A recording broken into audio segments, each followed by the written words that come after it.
Baik, Assalamualaikum warahmatullahi wabarakatuh. Eh, Perkenalkan, nama saya M. Rizky dari kelas 3A dengan prodi D4 Teknik Informatika. Nah, di sini saya akan mempresentasikan sebuah PowerPoint dari kelompok kami yang dimana untuk pembahasan teori-teorinya sama, akan tetapi untuk studi kasusnya itu berbeda. Di sini ada M. Rizky, saya sendiri, dan dua anggota saya. Yang pertama kita akan masuk ke dalam thread.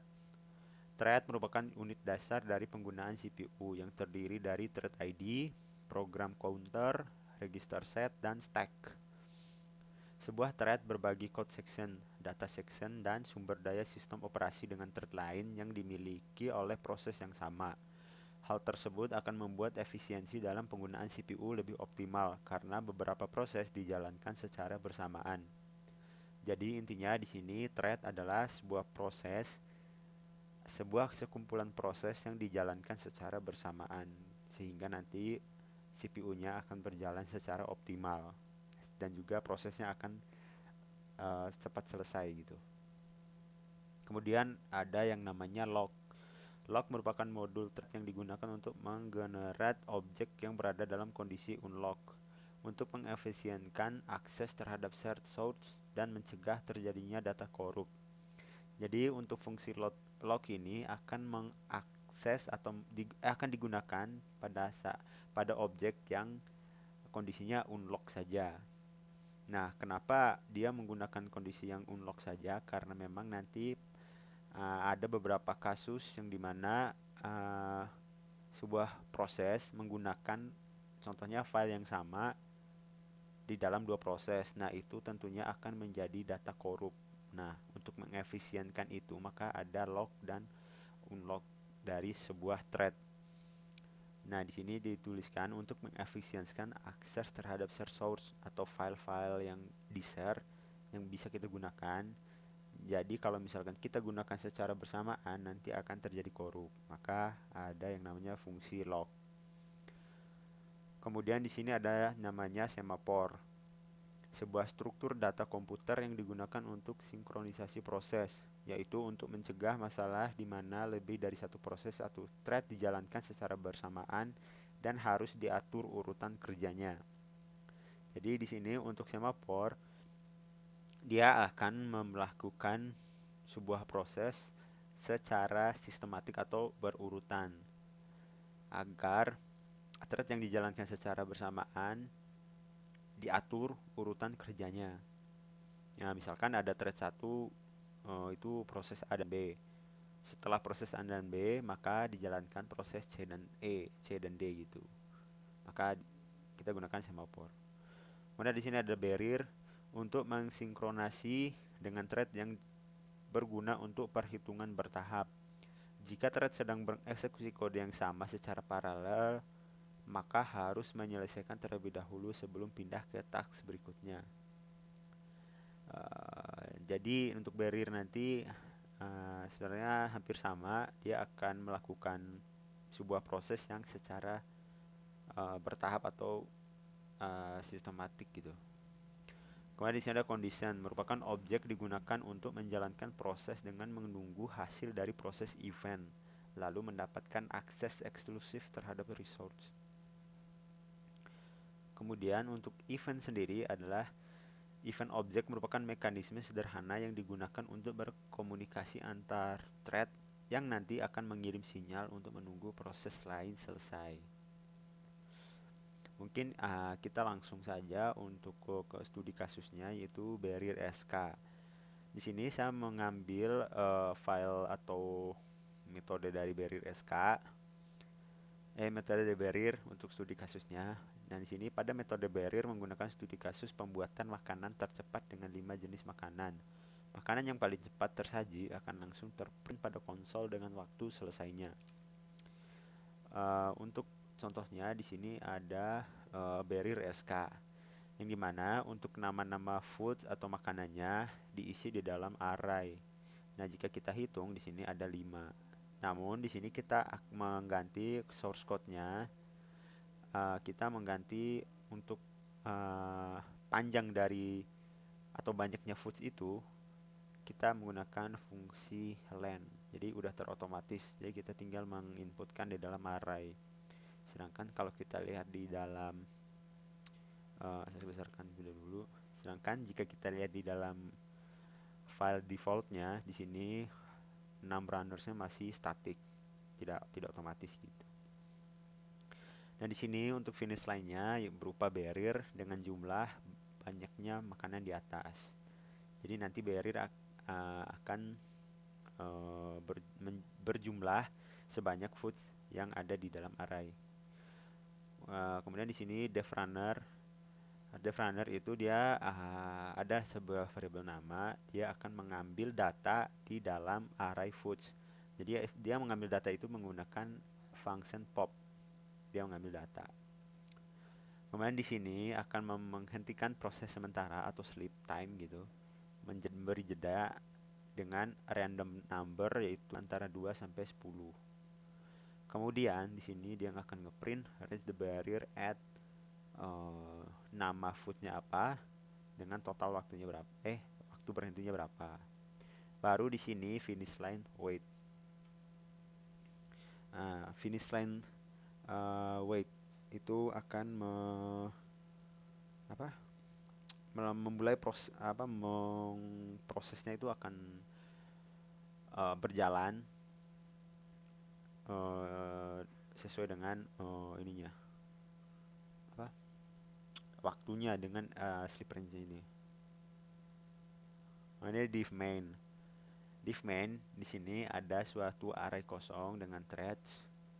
Dia akan ngeprint memulai masak makanan. Di sini akan di looping berdasarkan panjang dari array foods. Kemudian threads ini dimasukkan fungsi thread atau proses dengan target function yaitu runner itu di sini. Jadi secara tidak langsung pada saat ini ngelooping sejumlah banyaknya makanan di sini akan diambil, akan memasukkan proses ke dalam array, baru di sini dijalankan. Nah, di sini -1 artinya dia akan mengambil proses yang terakhir ditambahkan. Baru nanti di looping lagi, di joinkan semua fungsi yang udah di start tadi. Baru setelah di joinkan masak selesai. Kalau kita run memulai memasak makanan, nah di sini seblak duluan, kemudian diikuti dengan batagor, cilok, bakso, kemudian selanjutnya itu mie yang terakhir. Memasak selesai. Kemudian di sini mungkin itu aja untuk barrier studi kasusnya. Di sini ada condition studi kasus. Condition menggunakan metode pergudangan yang dimana akan ada barang yang dimasukkan ke dalam gudang dan barang yang akan diambil dalam gudang. Untuk limit barang yang ada pada gudang tergantung pada panjang range di fungsi def run. Kalau kita lihat di sini condition SK. Kemudian kita coba condition SK ini di kanan. Udah sampai.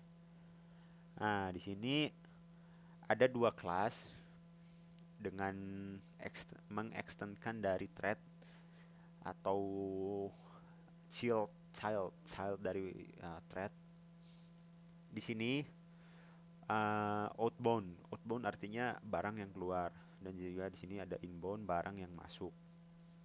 Dan di sini ada fungsi pick yang dimana condition ini apabila threadnya ada, prosesnya berjalan gitu maksudnya, maka di sini akan looping. Nah di sini ada satu kondisi yang dimana jika panjang items atau barang sama dengan 0, maka akan melakukan memberi info barang kosong, tidak ada barang yang diambil. Condition wait. Kemudian di sini kalau misalkan itemnya bukan 0, enggak sama dengan 0, maka items diambil maksudnya diambil dari gudang, kemudian memberi info mengambil satu barang.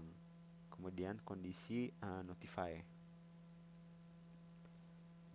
Kemudian ini bisa def run artinya ini udah bawaan dari kelasnya. Jadi deferan ini kalau kita menggunakan kelas, maka deferan ini otomatis akan berjalan.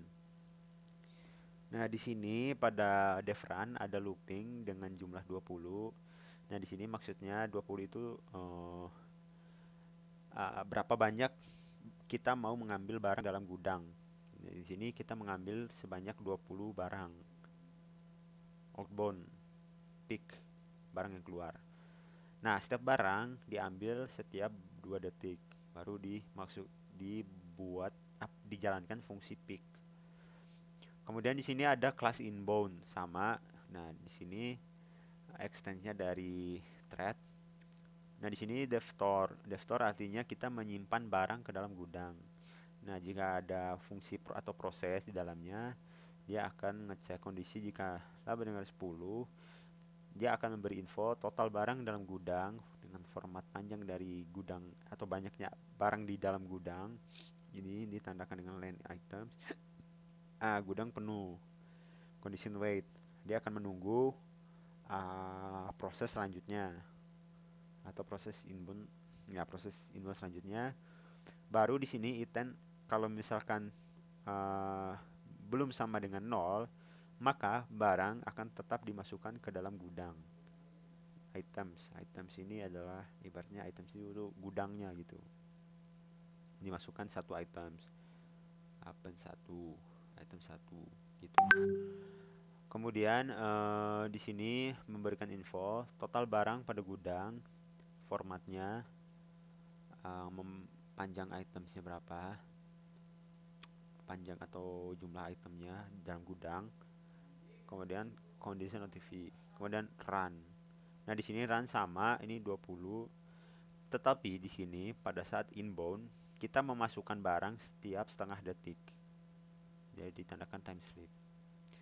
Nah, di sini baru dev main-nya kita jalankan prosesnya inbound. Inbound ini namanya inbound. Di sini diminta ini RGS itu maksudnya apa? Parameternya di sini. Ini dia minta parameter. Sama. Kalau kita run inbound info dimasukkan diambil barangnya di sini, masuk ambil. Nah, sampai 10 dia akan menunggu proses pengambilan barang. Kalau pengambilan barang baru proses. Nah, di sini tandakan wait, berarti kalau udah 10 dia akan menunggu proses sampai barangnya itu 10 lagi gitu, atau tidak sama dengan 10 gitu maksudnya. Nah, kalau udah barang tidak 10, yang awalnya wait beralih ke notify. Nah, di sini apabila kita hitung jumlah dia mengambil barang ini, kalau kita ditotalkan menjadi 20 barang yang diambil. Begitu. Kemudian di sini ada studi kasus MyThread class. Pada MyThread class di sini menggunakan program sederhana, yaitu dengan melakukan proses perkalian PID atau proses ID dengan lamanya durasi, sehingga semakin besar nilai perkalian menandakan semakin lama proses dilakukan. Kita mungkin coba di MyThread class log, MyThread class yang biasa dulu. Nah, di sini saya menambahkan function sum pit duration, artinya total, ini variabelnya 0, di looping berdasarkan panjang dari durasi yang ada di sini, parameter kelasnya, durasi dikali dengan i ini artinya indeksnya gitu, dikali dengan durasi, baru indeksnya ini diambil sepanjang durasinya, baru per indeksnya itu dikali dengan PID, baru ini dimasukkan ke dalam total, baru nanti setelah looping selesai dikembalikan nilai totalnya. Di sini ada yang namanya self name, artinya name-nya ini, kemudian self name sama self duration itu variabel dari kelasnya. Thread 1 random integer, thread 2 random integer, thread 3 random integer, sampai thread 9. Baru setiap thread ini di start semua, baru di join lagi. N proses selesai. Kalau kita jalankan, nah di sini akan di thread over perkalian kali 9 kali. Nah, di sini para proses threadnya dijalankan semua mulai dari 1 sampai dengan 7, 9. Baru nanti di sini kenapa 0? Karena di sini pada loopingnya mana indeks ini kan awalnya dari 0 tuh. Makanya dia berarti ini durasi pertama, karena nggak dihitung durasi pertama akan kali 0 gitu. Nah, berbeda kalau kita di sini kita plus 1 terlebih dahulu misalkan.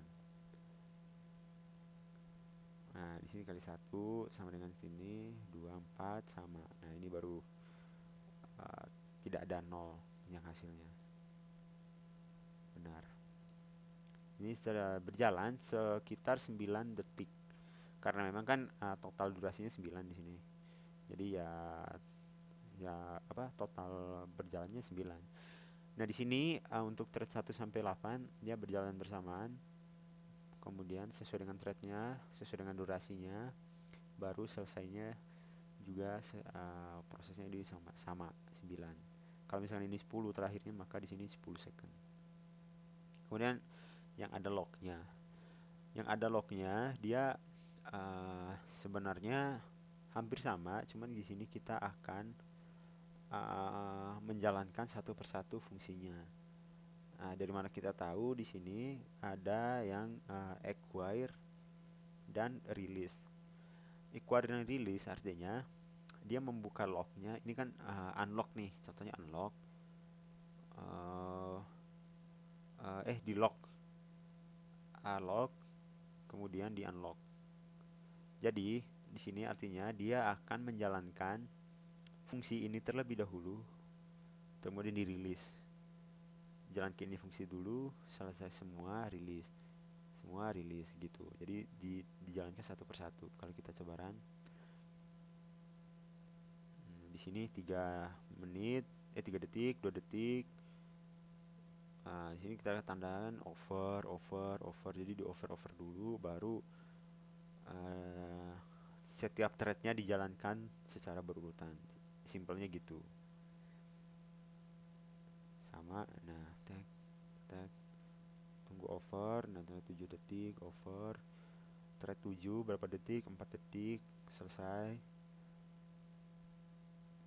Thread 8 ini sekitar 9, 8 over, kelar, baru selesai. Jadi lebih gampangnya itu adalah sistem sinkronus lah istilahnya gitu. Jadi dia ngejalanin ini, tapi sinkronusnya itu tuh dia ngejalanin yang acquire dulu baru dirilis. Jadi antara acquire dan rilis itu yang akan dijalankan terlebih dahulu gitu. Kemudian log 2. Kalau kita run, sini dia akan ngerun semua dulu, baru di sini kalau kita lihat di sini untuk codingannya dia cuman ngelog pada saat kita ngeprint ini doang. Akan tetapi untuk prosesnya di sini kita ibaratkan timestamp itu lamanya proses ya. Nah, di sini di luar log dari dua ini. Berarti bisa disimpulkan bahwa ini log 2 sama aja metodenya dengan MyThread class. Cuman kan prosesnya, karena memang kan print kan, untuk proses print kan cepat ya, nggak perlu membutuhkan waktu lama. Sedangkan di sini dia ngelognya yang print doang. Makanya di sini setelah ini selesai lanjut ke sini. Nah, kalau ini selesai kan ibaratnya kalau ini jalan ngeprint doang kan, untuk lama dia prosesnya, tidak ada time slipnya. Proses ini ibaratkan lama prosesnya. Jadi tidak sebenarnya hampir sama dengan ini, cuman di sini menggunakan log, sedangkan MySK ini tidak menggunakan log. Kemudian di sini ada semaphore mengimplementasikan proses reservation dengan resepsionis pada suatu hotel dengan melakukan proses pemeriksaan kamar yang melakukan pengecekan kamar kosong atau tidak. Di sini ada semafor, dia nggak mendefinisikan semafor, roomnya 0, axis roomnya itu 1, 4, 7, 2 dan seterusnya. Di sini ada reservation, dia memberi info melakukan reservasi hotel. Kita ambil global variable roomnya, time slip 1. Nah, di sini untuk setiap melakukan reservasi itu membutuhkan 1 detik, baru di info lanjut selanjutnya itu memproses hotel silakan menunggu. Baru ditunggu proses 3 detik, baru dijalankan proses ini. Room artinya random integer 1 sampai 25. 1 sampai 25 itu mengimplementasikan jumlah room dalam hotel. Nah, di sini jika room tidak ada dalam axis room, maka axis room append room yang telah kita ini, di sini appendnya itu maksudnya room udah terisi gitulah. Kemudian kamar nomor room kosong, proses dilanjutkan. Nah, jika sudah ada di dalam room yang dipesan udah ada di dalam axis room, maka dia memberi info kamar sudah terisi, pilih kamar lainnya. Baru dijalankan fungsinya. Kalau kita run, melakukan refresh total, memproses, silahkan menunggu. Nah, kosong, proses dilanjutkan. Hotel, menunggu, kosong, dilanjutkan. Lagi, menunggu, kosong, dilanjutkan. Menunggu, sudah terisi, pilih kamar lainnya. Refresh hotel, double kosong, lanjutkan. Ini akan proses terus-terus sampai dengan jumlah 10 pemesan atau 10 looping. Nah, di sini kalau 10 nomor terisi. Nah, kan di sini kosong awalnya 10. Karena fungsi append dia memasukkan di dalam axis room. Nah, sedangkan di sini sudah terisi lagi karena kan udah dari proses awal ini. Nah, begitu. Mungkin itu saja yang dapat saya sampaikan. Lebih dan kurangnya saya mohon maaf. Wabillahi taufiq wal hidayah. Wassalamualaikum warahmatullahi wabarakatuh.